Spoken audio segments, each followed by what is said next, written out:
I've got a word that I absolutely hate, and it's not coming to me now. You've taken me by surprise. I didn't expect these questions like this. I thought we were having a conversation. Doesn't meet the criteria.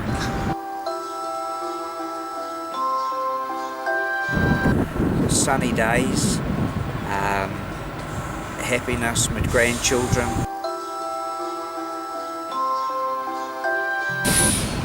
politicians, psychiatrists,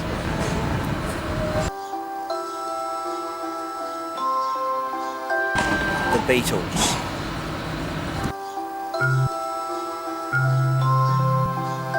I heard the night of the earthquake, which sounded like a jet engine in my lounge.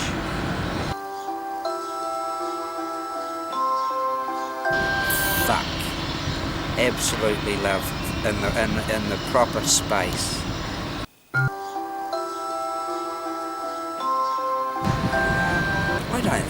A stand-up comedian.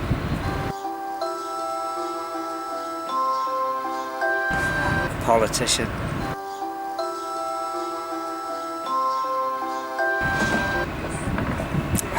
Just that when I go peacefully. That if whether I'm 80 or not, I just don't want to. I would hate to be 60, 70, 80 years old and be in pain and not know what's going on. So just when I'm ready to go, just take me peacefully.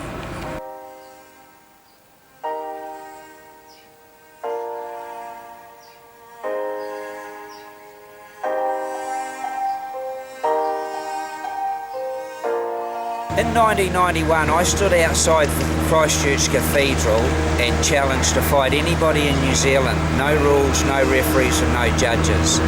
And at that time I had no idea what I was doing. And I just woke up at 4 o'clock in the morning and this little voice in my head says, "What happened to your goal?" And I'd set a goal, but I hadn't done anything about that goal. And I went and found the goal. It was written on a piece of paper, and I read it, and it says, to convince the people of New Zealand that we don't need more jails, that the money spent on our prison system would be better used to educate and care for our children. And that's a goal that I'd written down. And then I went back to sleep, and I woke up in the morning, and this little voice again in my head told me I had to do these weird things. So I came in here to Cathedral with a skipping rope and a pair of boxing gloves and a sign and said, "I will fight anybody in this country." It went on the front page of the paper. It went on national news, and then I came back into the square a month later with my boxing gloves ready to fight, and I got arrested, taken to court, and had to go through the court system. And I said to my mate Jack, who came with me, I said, "I'm not sure what I'm doing, but if I get on the front page of the paper, it's the start of a journey." And that journey's taken me around the world, really. And it's just that belief, you have to write it down. But the only thing I didn't do is I didn't put a date to when I wanted to achieve these things.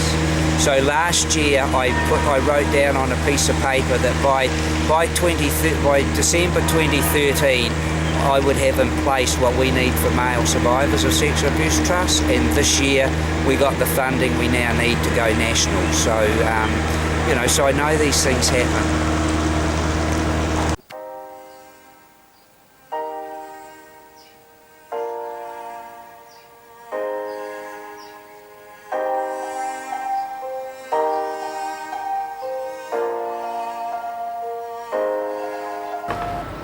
I love humour.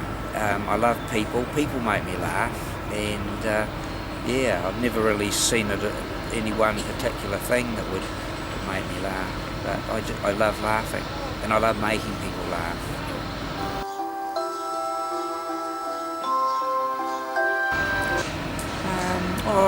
I often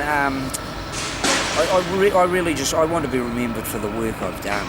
I want to be remembered as somebody who stood up there really against the odds and brought an awareness to something that nobody wanted to know anything about. So I'd be happy if that was a legacy that I left.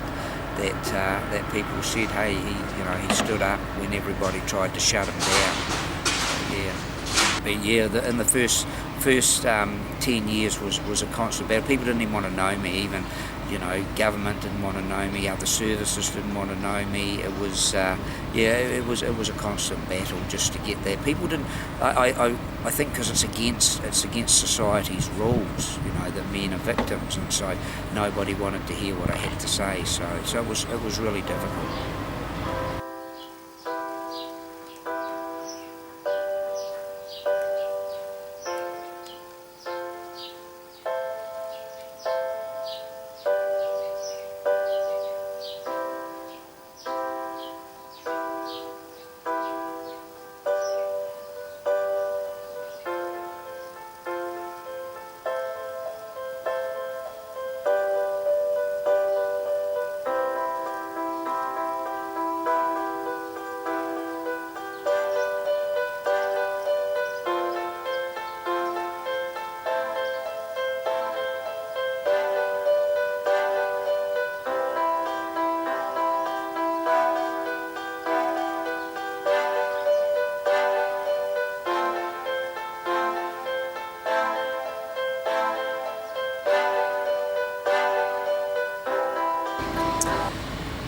God, where do you want me to start?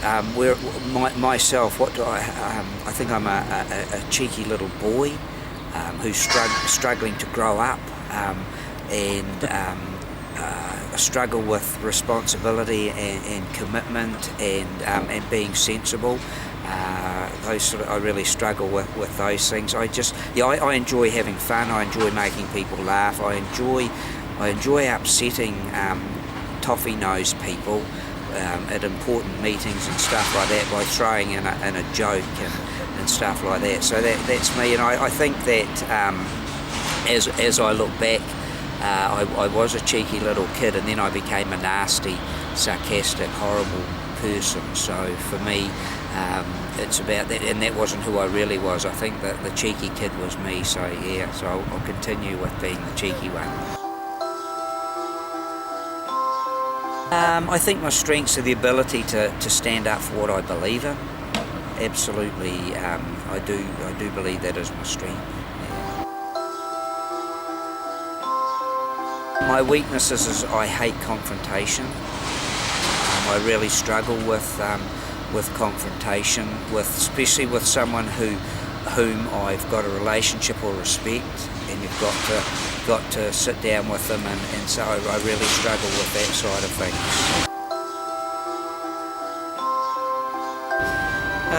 I know that sexual abuse is where somebody else uses their power over a vulnerable person, and they use that power for their own sexual gratification without any thought whatsoever of the damage that they're doing.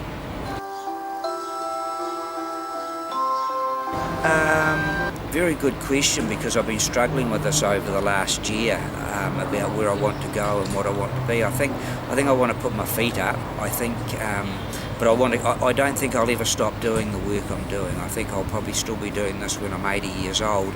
But I'd like it to be as less stressful than what it's been in the last 20 years. So just to be able to, and I think that's happening. I think that's slowly happening, so that I can sit back and look back and think, yeah, geez, you've done a wee bit, and you deserve to sit back and relax a wee bit more. So I think that's my goal at the end of the day, just to relax a wee bit more into what I'm doing. Afraid of failure, afraid that someone's going to tap me on the shoulder one day and tell me I'm a fraud. Because I've got no qualifications and things like that, and so there's always been that fear that because I haven't got qualifications, that people are going to question what I do. No one has to date. Now I think I'm probably more ready for that than I would have been a few years ago. So yeah.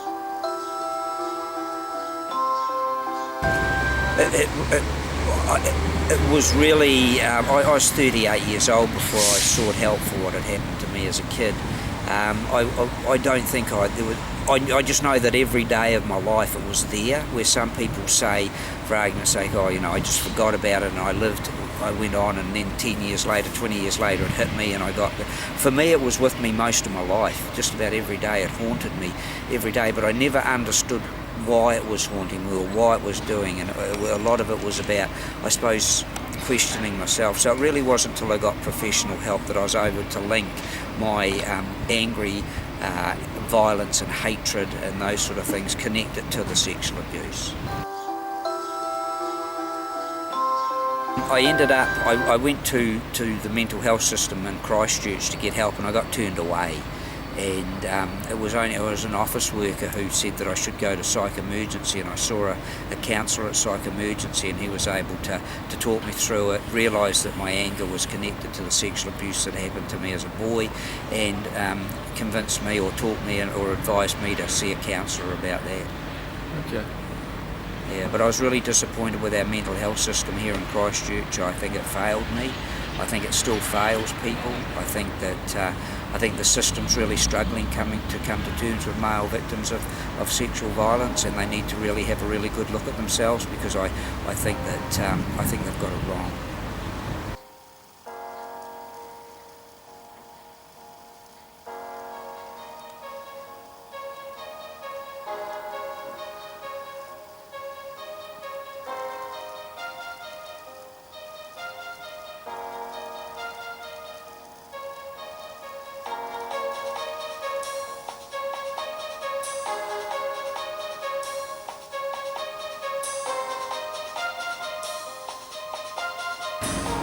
To a survivor, what advice I'd give is to talk to someone you know, somebody that you've got a relationship with, someone that you know is not going to take advantage of that information you're giving them, which is really difficult because we don't know what anybody's going to do with this information. I think what happens is sometimes if you tell someone and they go into a shock or say, "Oh, get over it, it happened 20 years ago," that can shut you down.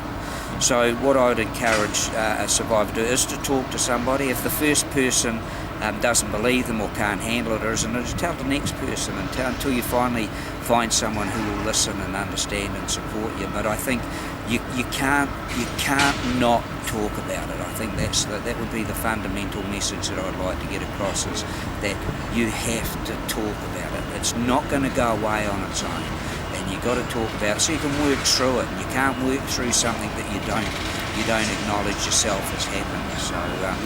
So talking really important. I think one of the most difficult things with myself and most of the men that I've worked with is that incredible low self-esteem.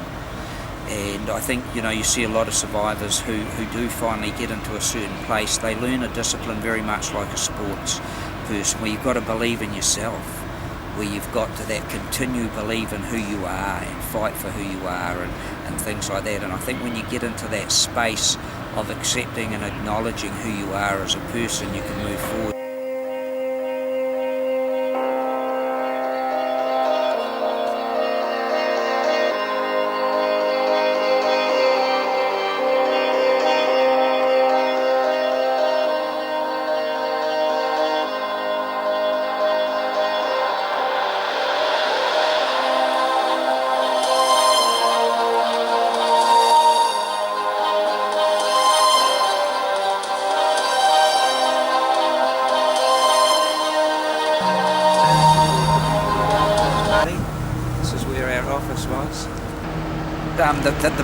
The power of the human mind. I was working after the Challenging Defied Anybody in the Country back in '91. I was in a bar, working in a bar, and I was 60k at the time, and I'm working behind the bar, and this guy came in and he knew me and I didn't recognise him. We got chatting. He had a mate with him, and his mate was a monster.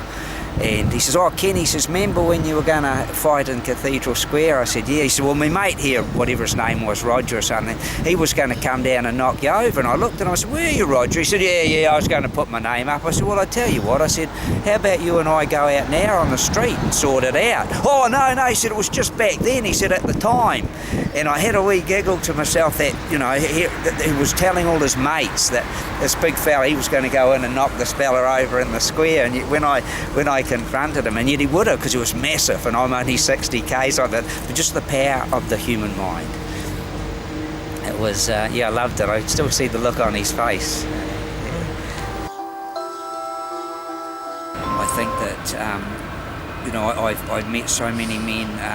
I met some of the men in Uganda who'd been raped by the soldiers, and I just look at them and think, wow, what they've gone through in a country that they can get arrested for indulging in a homosexual act, where in fact they were raped. And so I really look up to those men, what they've been through and how they've survived. Howard Fragden in the States, who wrote a book called Kept Joining Together, where he encouraged and was responsible for the 200 men on the Oprah Winfrey show. I've got a lot of time and respect for him, what he's done in the States in bringing survivors together. So there's a huge amount of men out there. There was a guy called Paul Briggs who was a champion boxer. He wrote a book about his journey as a survivor and things like that. And to me, I admire any man that stands up and says, hey, I'm a survivor, whether he's written a book or not, but basically admire any man or young fella who's prepared to stand up and say, hey, I'm a survivor of sexual abuse, and here I am now, and I'm moving forward. I think the abuse that the guy suffered within the Catholic orphanages, I think that these guys were raped by priests who were saying this was an act of God, and God said this. So for those guys, for them, where do they find their peace of mind if they believe this is what God wanted to happen to them? Where do they go if they need some support? Like you know that men or anybody who doesn't believe in God, if they get in a place of darkness, they will still pray or say, listen, God, if you're up there, I need a hand. For a lot of these young men that went through those Catholic places and were raped by the priests, where do they go if they believe that God was responsible for that happening to them? So that would probably be one of the horrific things in relation to the sexual abuse by the clergy.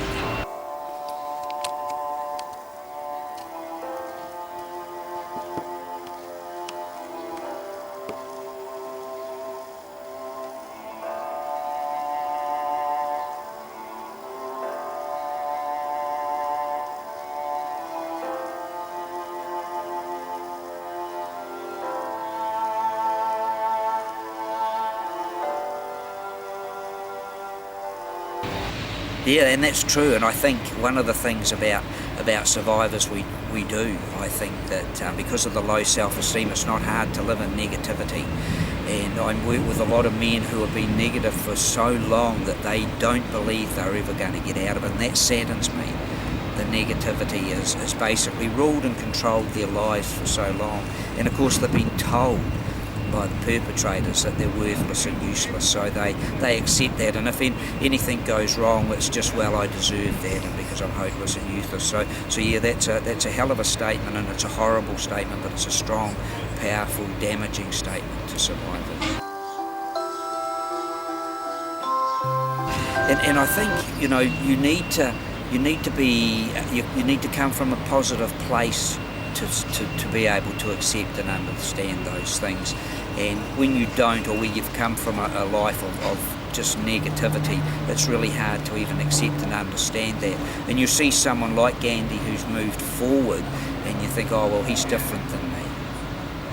Martin Luther King, he's different than me. We don't see that we're actually, and like the Dalai Lama, we don't actually see that they're no different than us, except they've found a path where their positivity has led them to. And I think that's the part about that for me that I would love to aspire to, is to get male survivors to get that little bit of hope inside them, that they are worthy and that they can go forward and they are unique and special.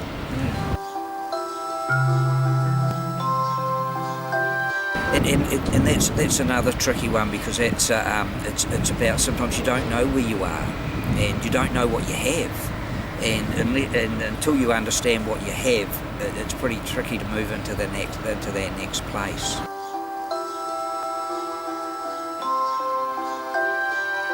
And I think that's so true, because it's about who am I and where did I come from and what am I here for, instead of looking at, well, what am I capable of doing?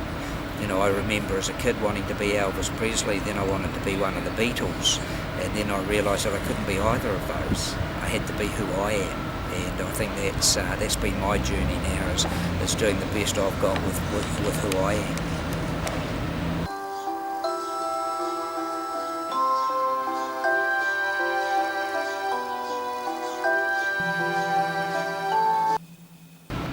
Yeah. Some people say wanker, but I like to think dreamer. Yeah.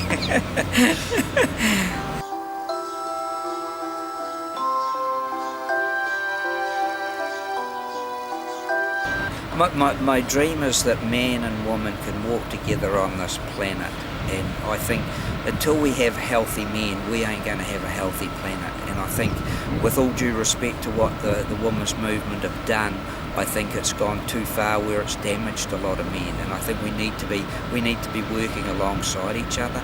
We've got to get rid of the men are perpetrators and women are victims. There's some bloody strong women out there who aren't victims, but there's also women out there who are perpetrators of physical, sexual and emotional violence, and I think we have to accept and understand that and say, okay, we've got how do we work together, how do we make this a better place? So that's my dream.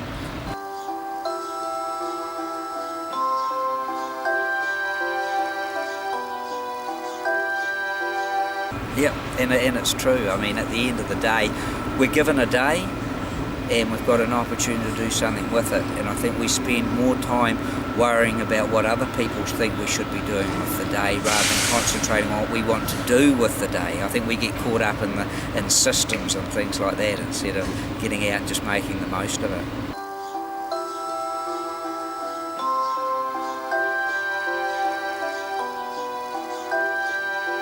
Yeah, and that's true. But I think the difficult part, coming from a negative background and getting always ending up on the wrong side of the law, so to speak, and then as you grow up, you suddenly realise, where would we be without that law? So I've got a huge respect now for authority that I never had as a young fella growing up, because I felt that the system had let me down and they were part of the system, and so anybody who I thought had any sense of authority, I just attacked in any way I could.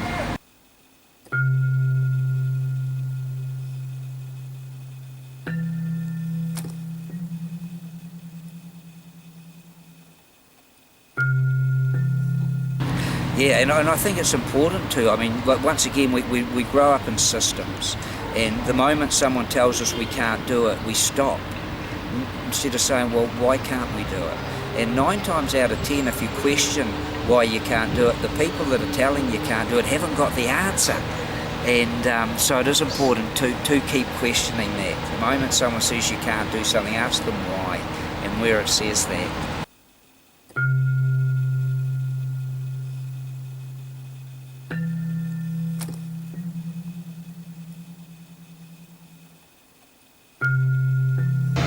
Yeah, and that's true. I'd have to agree with Big John Wayne there. Life is hard, and I think one of the difficult things too is as a survivor, when you get caught in that negativity, you feel stupid, and of course you've been told you're stupid, and so it makes it really difficult. So yeah.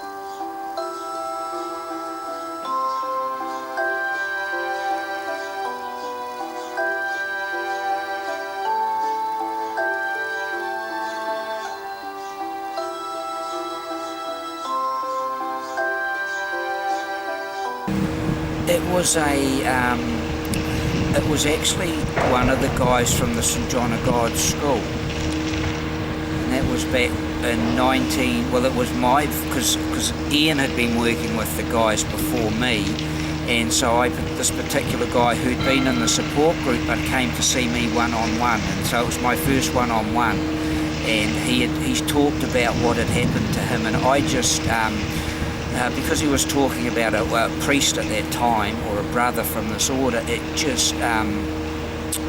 was like listening. I struggled to believe what he was saying.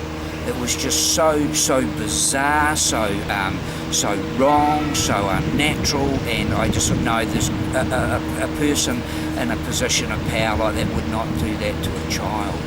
And it was that person who then came forward in 2002 and went public, which opened it up right throughout New Zealand, and it was proved to was true, you know. So yeah, that was probably the most difficult time for me as a survivor, listening to another survivor, and then knowing that he's not telling me an untruth, but me struggling to. So I understand why people struggle, because I mean I really did then with his name, when he went public, his name was Patrick. And when I think of the time that I spent with Patrick, it blew my head out of the water, even as a survivor. The things he was telling me, to think that someone could do that in that position, huge position of power.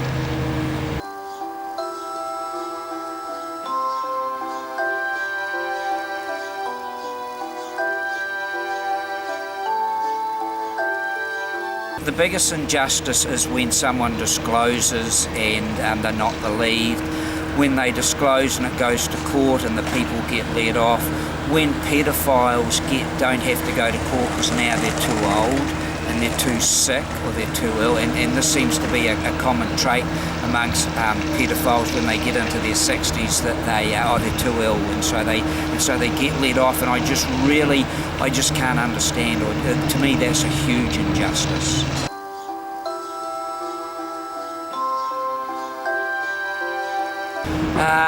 Yeah, take it to supervision. Okay. Yeah, or else to the boxing bag in my garage.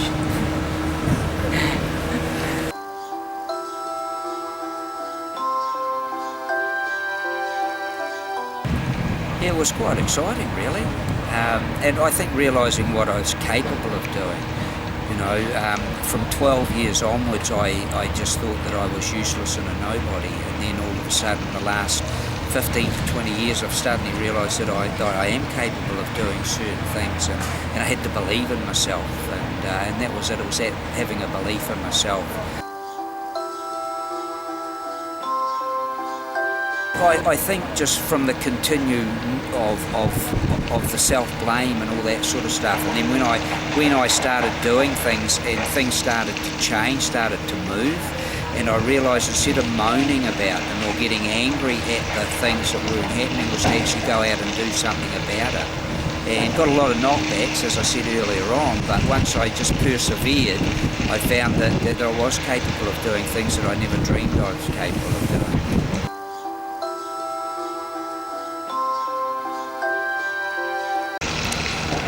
Forgiveness is a personal thing. I don't think anyone can tell us that we have to forgive. I think if you're going to talk about forgiveness, first and foremost, you have to talk about forgiving yourself. And once you work through that, forgive yourself for accepting responsibility for something you're not responsible for. Forgive yourself for taking the blame for what happened to you. And I think then maybe you can sit down and have a look and think, okay, maybe I can forgive that person or persons that hurt me. However, it's about yourself before it is anybody else. And then, and then maybe have a look at, well, why would somebody do that to a child? And then have a look and think, well, maybe they've had but you've got to work through your own stuff. Forgive yourself first before you can even think about forgiving someone else.